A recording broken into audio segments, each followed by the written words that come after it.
The new recruits of the Royal St. Vincent and the Grenadines Police Force are being urged to be courteous when dealing with the public.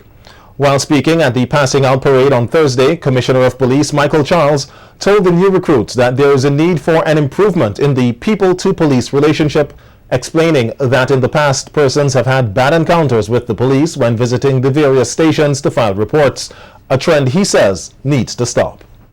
We are here to protect and serve, and you must ensure that every person who enters your station leaves satisfied, having been assisted and supported efficiently and professionally. You have been prepared to begin your careers, and from today, you will leave the comfort zone of this training academy. We urge you to remember every aspect of your curriculum, including those subjects you have which have equipped you with your life skill.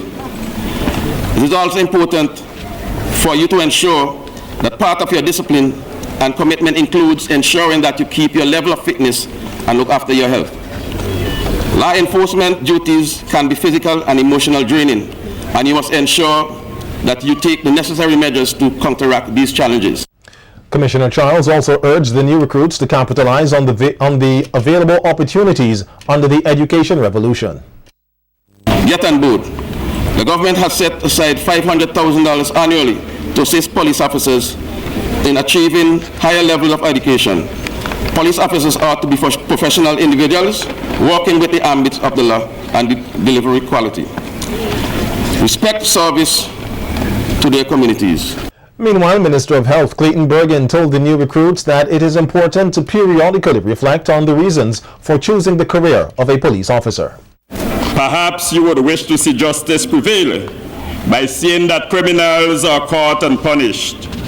Perhaps you would wish to protect people from crime and prevent them from becoming victims. Perhaps you would wish to see criminals rehabilitated and returned to society as productive citizens. It is my hope that the skills and knowledge you have acquired during the training would impact positively on your performance on the job. What I can say to you, however, is that you have just embarked on a fulfilling public service career. The Juvenile Justice Reform Project is putting plans in place to host an institutional appraisal child protection conference in May to commemorate Child's Month for 2014. That's according to the project coordinator in SVG, Marissa Burke, while speaking at the opening of a workshop this week. Burke says during the month of May they will be putting aside the concept of juvenile justice and focus specifically on child protection. To strengthen the capacity by which our Family Affairs Division is able to provide the child protection service, as well as the rest of the NGO sector and other state agencies that provide similar services. We also have in the month of June, under that same component, the first time we will be able to develop an information system for the juvenile justice sector. All the agencies that are both state and non-state will be sharing the same software system. We will be able to do tracer studies on children in conflict with the law, because the police, the courts, the Family Affairs Division, any division that provide any form of juvenile justice support, institutions like Liberty Lodge that would provide secure treatment, they will all be able to track the performance and level of risk and exposure to programs of each. Burke noted that they will also be training the staff at the Liberty Lodge Training School, along with others in the area of child protection. Going to be developing operational manuals both for the secure treatment facility and for the continued program of child protection initiatives that they have at the compound. And it means therefore that that particular manual developed can then be utilized to support the non-governmental agencies that provide institutional support to children.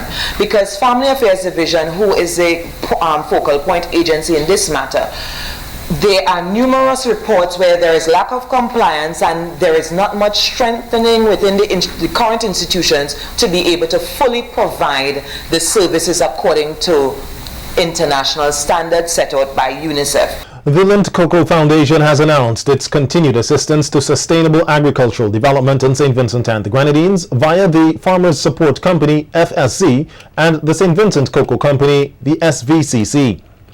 In a release issued by the foundation, it states that it will be footing the training cost for FSC and SVCC staff in agricultural lending practices to speed up the farm loan approval process, while at the same time ensuring that proper risk management procedures are in place. The training will take place during the week of April 21st and will see approximately 7 staff members from FSC and 3 staff members from the SVCC being trained by a Washington, D.C.-based consultant in agricultural lending practices.